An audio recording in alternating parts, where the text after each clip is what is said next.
convosco. Proclamação do Evangelho de Jesus Cristo, segundo Mateus. Glória a vós, Senhor.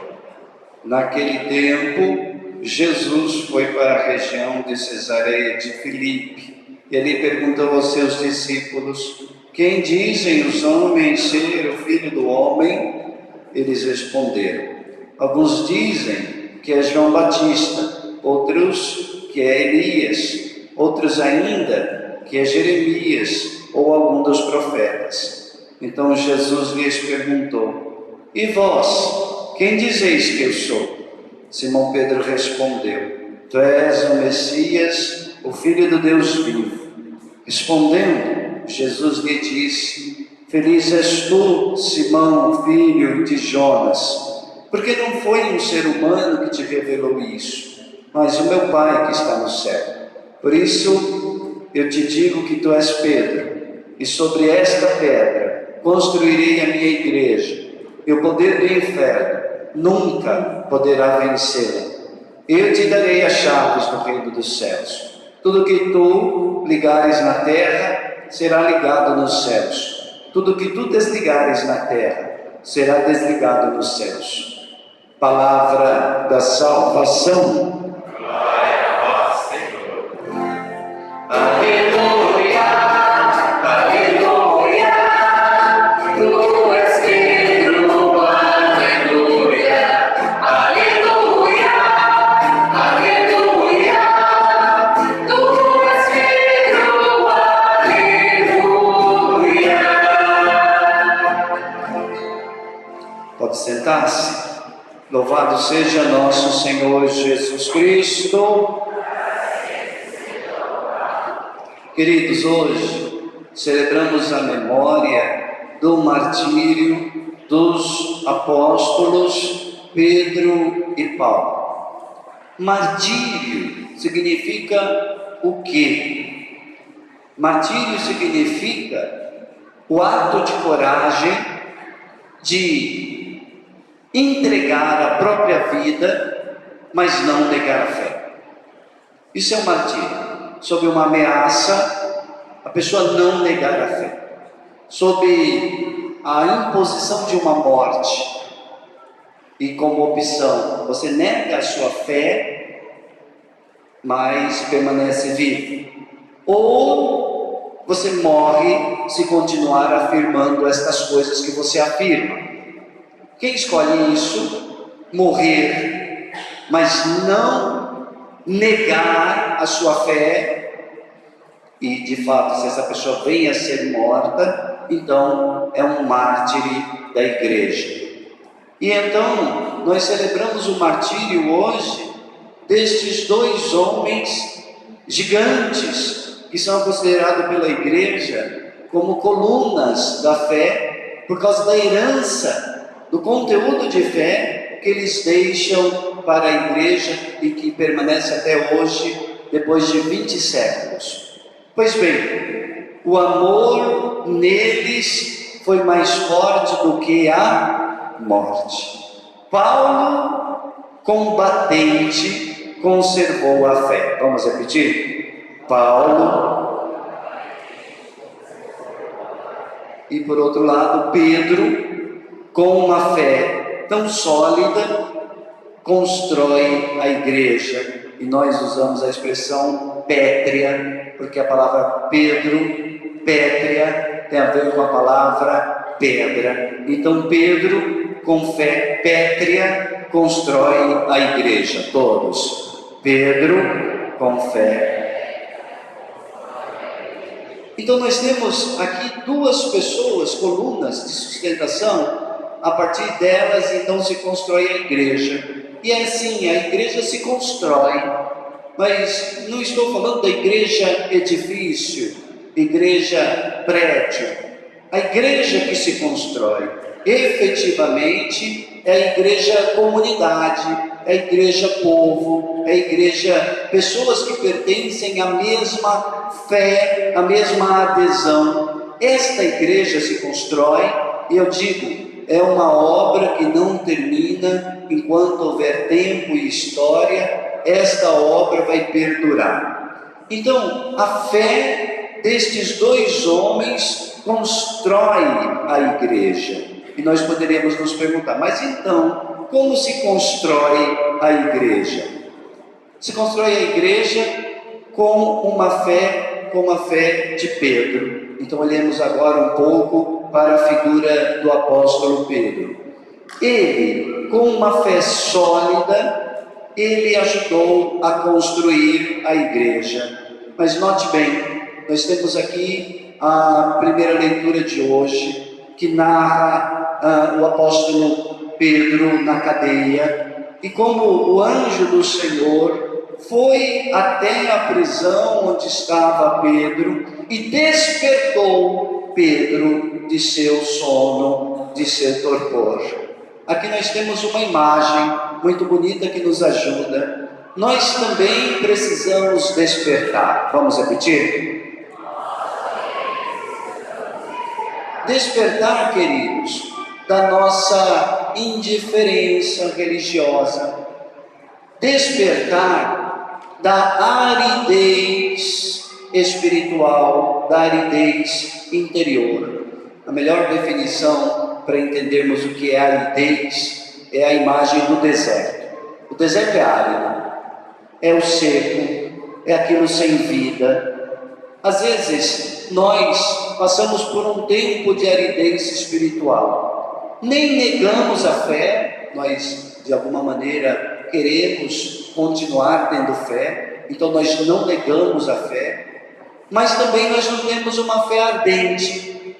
Então nós estamos no meio entre a negação, que nós não queremos, e aquela fé que deveria ser uma fé fervorosa, que não temos. Nesse meio se situa a aridez. É quase uma coisa morna, uma coisa na qual uma coisa que não me anima, que não me traz vida, uma coisa estranha dentro de nós. Nós precisamos despertar dessa aridez. Assim como o anjo do Senhor foi até a prisão e despertou Pedro daquela situação, nós precisamos despertar da aridez espiritual, se nós quisermos ter uma fé sólida como a fé do apóstolo. E Pedro, ainda falando sobre Pedro, o evangelho de hoje narra como Jesus olha para Pedro diante de sua profissão de fé. Quando Jesus pergunta, o que dizem os homens que eu sou? Pedro vai responder, tu és o Messias, o Filho de Deus vivo. E Jesus então olha para Pedro e diz, Pedro, tu és pedra, e sobre esta pedra construirei a minha igreja. Veja bem, queridos, Jesus está falando de igreja, e Jesus está falando de igreja usando um pronome no possessivo. Construirei a minha igreja. Com isso, Jesus está dando uma característica. Ele quer sim igreja. Muita gente fala para ele, não importa a igreja, não importa a religião que você tem. Negativo. Jesus desejou uma igreja. E ele disse, construirei a minha igreja, distinguindo a sua igreja de qualquer outra reunião, de qualquer outra denominação, de qualquer outro credo religioso. Construirei a minha igreja. Isso aqui é muito importante, queridos, porque é comum nós ouvirmos as pessoas dizerem o seguinte, olha, não importa qual seja a sua religião, não importa qual seja a sua espiritualidade, importa que você acredite em alguma coisa. É bom, psicologicamente falando, que você tenha uma espiritualidade. É bom, porque a pessoa que tem alguma espiritualidade, que acredita em alguma coisa, consegue lidar mais facilmente com os seus sofrimentos, consegue resolver melhor os seus problemas interiores. Então é bom ter uma espiritualidade. Agora, quando você fala assim, não, mas eu sou católico, eu tenho a fé católica, Ah, não, mas aí não pode ser uma coisa assim, tão exagerada, né? Veja bem, queridos, Jesus deixa muito claro: construirei a minha igreja. O que nós pretendemos? Fazer a vontade de Deus, aderindo à igreja de Jesus? Ou ficar nessa historinha de que qualquer espiritualidade é válida, qualquer espiritualidade é a mesma coisa? Será que nós estamos fazendo a vontade de Deus quando a gente adere a qualquer religiosidade? Ou será que nós estamos fazendo a vontade de Deus quando a gente adere à igreja que Jesus quis para si? E depois, claro, ele não é igreja no sentido de querer só para ele a igreja, é para que constitua um povo. Será que nós fazemos a vontade de Deus quando vamos atrás de qualquer expressão religiosa, ou quando a gente vai pertencer à igreja de Jesus Cristo? Portanto, é importante que nos perguntemos: queremos fazer a vontade de Deus? A igreja, queridos, a minha igreja que Jesus diz, começa sobre a fé apostólica, sobre a fé dos apóstolos.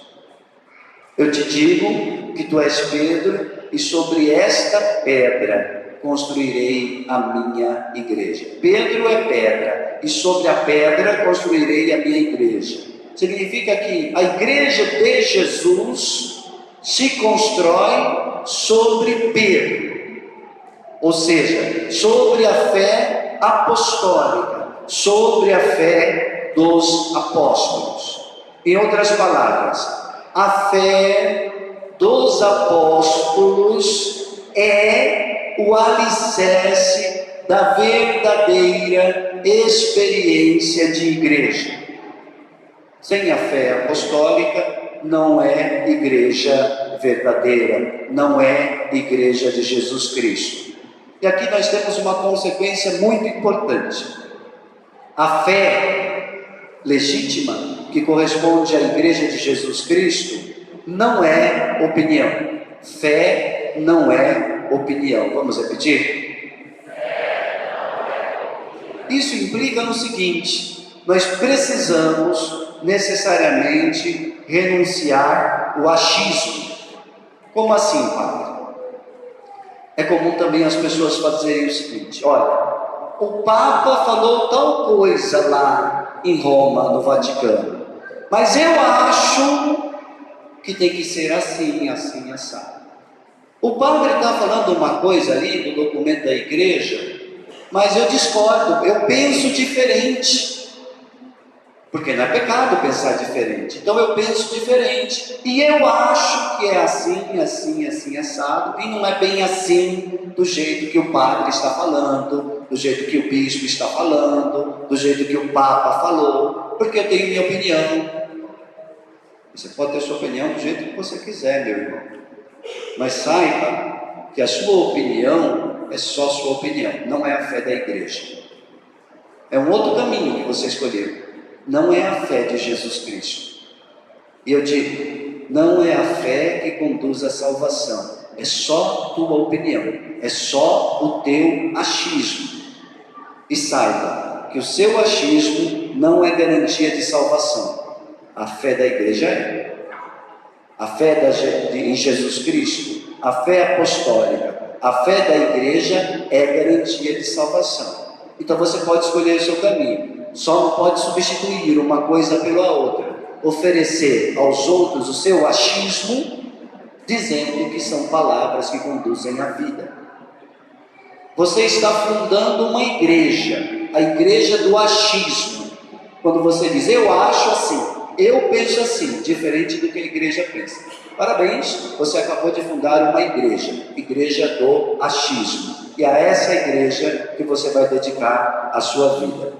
Então, nós temos uma escolha, não o achismo, mas a fé sólida, conforme a fé de Pedro. Olhemos um pouco a figura de Paulo. Paulo é aquele que constrói a igreja também. E Paulo constrói a igreja com fé e coragem. Vamos repetir? Paulo constrói a igreja. Paulo é impressionante, porque ele é um combatente. Como ele diz na própria segunda leitura: combati o bom combate, todos. Completei a corrida, guardei a fé. Paulo é um combatente. Paulo é aquele que percorreu todos os cantos do mundo, até então conhecido, foi por toda parte, fundando comunidades, levando a fé em Jesus Cristo em todos os lugares onde ele ia, plantando essa fé, criando igrejas, comunidades, e depois conservando essas comunidades conforme a fé em Jesus Cristo. Paulo, ele diz: eu guardei a fé. O que significa guardar a fé? Guardar a fé significa conservá-la, conservar a fé, porque fé a gente infelizmente pode perder. São muitos os católicos que já perderam a sua fé. A fé pode se perder se a gente não conservá-la. Então é preciso conservar a fé, mesmo em tempo de aridez interior. Não é uma tarefa fácil. Certamente não é uma tarefa fácil se manter na fé, se manter com convicção, se manter professando a mesma fé da igreja, mesmo no tempo da aridez. Talvez não seja uma tarefa fácil, é verdade, mas pense bem. Também não deve ter sido nada fácil para os apóstolos Pedro e Paulo ter sido decapitado e o outro ter sido crucificado de cabeça para baixo. Certamente não foi fácil para eles passar por essa situação. E também é possível que, enquanto eles estavam sendo executados, aos olhos do mundo, muitos ficavam zombando da fé deles. Talvez alguns tenham se perguntado: cadê o Deus deles?